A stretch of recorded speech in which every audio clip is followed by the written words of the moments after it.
Kursk और पूर्वी Ukraine में रूस के हावी होने के बाद सिर्फ ज़ेलेंस्की नहीं बल्कि बाइडेन की चिंता भी बढ़ गई है।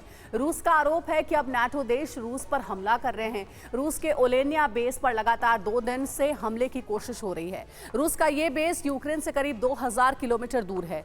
रूस का दावा है कि ओलेनिया बेस पर हमले की साजिश में फिनलैंड और नॉर्वे शामिल है। इसके अलावा यूक्रेनी बॉर्डर से 2500 किलोमीटर दूर रूस के ओमस्क में एक हथियार फैक्ट्री में धमाके से रूस का दावा है कि वो मजबूत हुआ है। कुछ रिपोर्ट्स में दावा यह भी है कि अब नाटो ने रूस के विरुद्ध गुरिल्ला युद्ध की शुरुआत कर दी है। यूक्रेन से बहुत दूर, यूक्रेनी ड्रोन की रेंज से बाहर।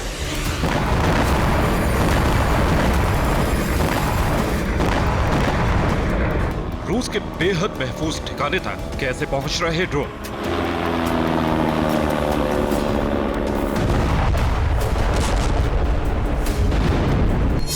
यूक्रेन ने इतना शक्तिशाली ड्रोन बनाया या फिर यूक्रेन की इस ताकत का राज कुछ और है? यह सवाल इसलिए क्योंकि पिछले 2 दिनों से रूस के एक एयरफील्ड को दहलाने की कोशिश हो रही है।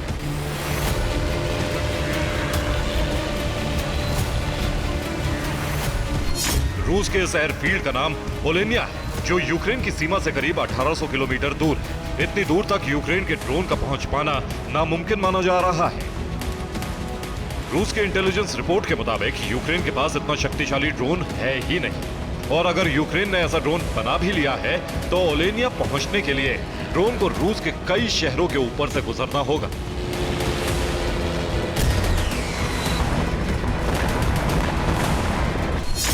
यही वजह है कि रूस को शक है कि ओलेनिया को निशाना बनाने के लिए नाटो देशों से ड्रोन लॉन्च हो रहे हैं। ओलेनिया के करीब मौजूद नॉर्वे, स्वीडन और फिनलैंड जैसे देशों पर रूस को ड्रोन हमले का शक है। यह दावा ऐसे ही नहीं किया जा रहा है। रूस को जानकारी मिली है कि इस बार नॉर्वे से ओलेनिया को निशाना बनाने की कोशिश की जा रही है।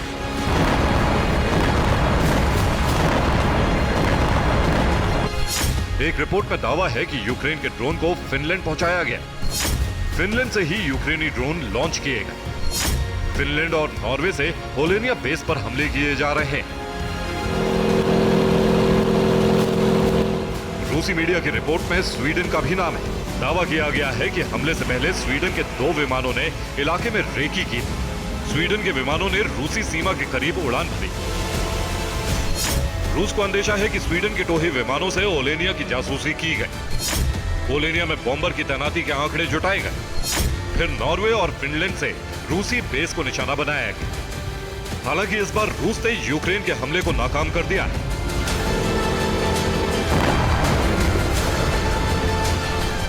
और विशेषज्ञों का दावा है कि रूस यूक्रेन युद्ध में अब नाटो रूस के खिलाफ गुरिल्ला युद्ध की शुरुआत कर चुका है।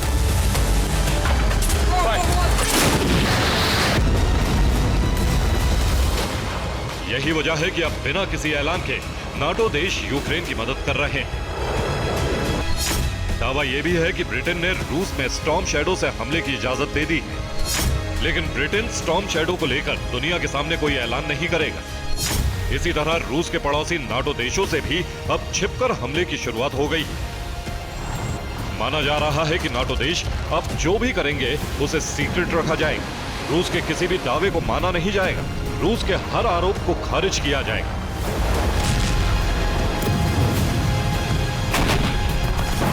दावा है कि नाटो के गुरिल्ला प्रहार का ही असर है कि रूस के शहरों में लगातार धमाके हो रहे हैं। ओम्स्क में टैंक और हथियार फैक्ट्री में धमाके हुए हैं। वोल्गोग्राद में एयरफील्ड पर भी हमला हुआ है। ओलेनिया एयरबेस पर बार बार हमले क्यों हो रहे हैं और पिछले 2 दिनों में क्या हुआ, ये आपको दिखाते हैं। रिपोर्ट्स के मुताबिक 12 सितंबर को ओलेनिया एयरबेस के करीब तक 3 ड्रोन पहुंचे और रूसी एयर डिफेंस से तीनों ड्रोन को गिरा दिया गया। इससे पहले बुधवार को भी हमले की कोशिश हुई। 11 सितंबर को 2 ड्रोन एयरबेस के करीब तक पहुंचे। दोनों ड्रोन जब एयरबेस से सिर्फ 700 मीटर दूर थे तब ड्रोन को हवा में नष्ट करने में कामयाबी मिली। ओलेनिया के एयरबेस पर रूसी Tu-95MS बॉम्बर और Tu-22M3 बॉम्बर जैसे शक्तिशाली विमानों की तैनाती है।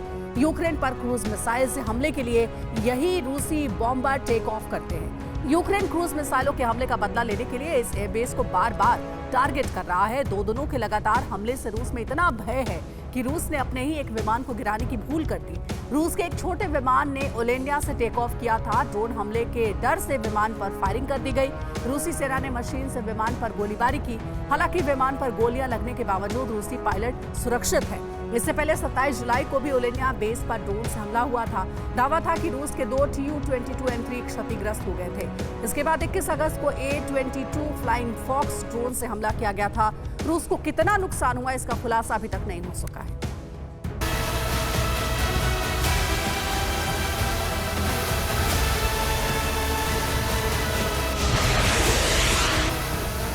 ओलेनिया बेस तो बच गया, लेकिन रूस का एक और एयरफील्ड यूक्रेनी हमले से धधक उठा।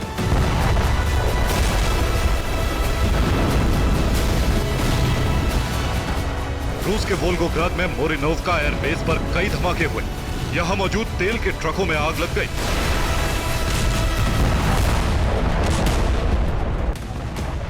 एक और तस्वीर देखिए, ये रूस के सेंट पीटर्सबर्ग की तस्वीरें हैं। यहाँ के क्रेस्टोवस्की आइलैंड में जोरदार धमाका हुआ। यहाँ से स्पोर्ट्स पैलेस में जबरदस्त आग लग गई।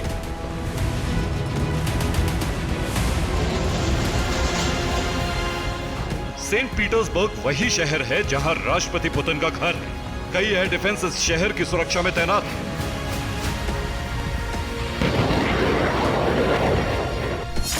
वोल्गोग्राद यूक्रेनी सीमा से करीब 1200 किलोमीटर दूर है। सेंट पीटर्सबर्ग भी यूक्रेनी सीमा से करीब 1500 किलोमीटर दूर है। रूस के शहरों पर क्या नाटो देशों की मदद से हमले हो रहे हैं? यूक्रेन के ड्रोन रूस के इन शहरों तक पहुंचने में कैसे कामयाब हो रहे हैं, ये बड़ा सवाल है।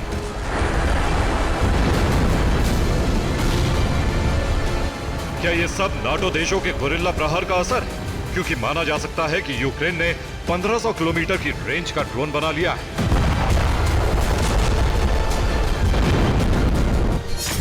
लेकिन यूक्रेनी बॉर्डर से 2500 किलोमीटर दूर रूस का ओम्स्क शहर भी धधक रहा है। रूस के ओम्स्क शहर में अचानक धुआं उठने लगा।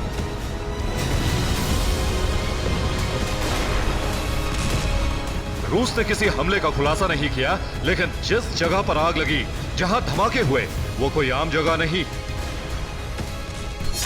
ओम्स्क में रूस की हथियार फैक्ट्री में धमाका हुआ। ओम्स्क कारखाने में T-80 टैंक बनाए जाते हैं। ओम्स्क में इसी TOS-1 MLRS का प्रोडक्शन होता है। होवित्जर तोप भी बनाए जाते हैं। यही वजह है कि ओम्स्क की इस आग की वजह भी यूक्रेन का ड्रोन प्रहार माना जा रहा है।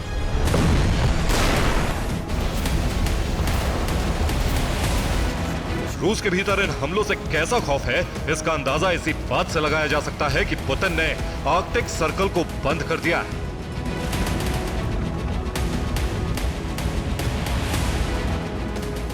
रूस ने इस इलाके में एटमी आइस ब्रेकर भेजा है।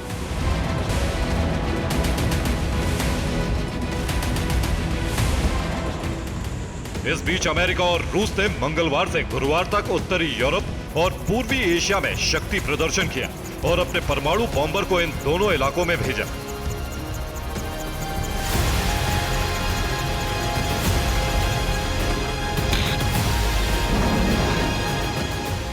रूस ने हिंद महासागर में चीन की सेना के साथ युद्धाभ्यास किया है।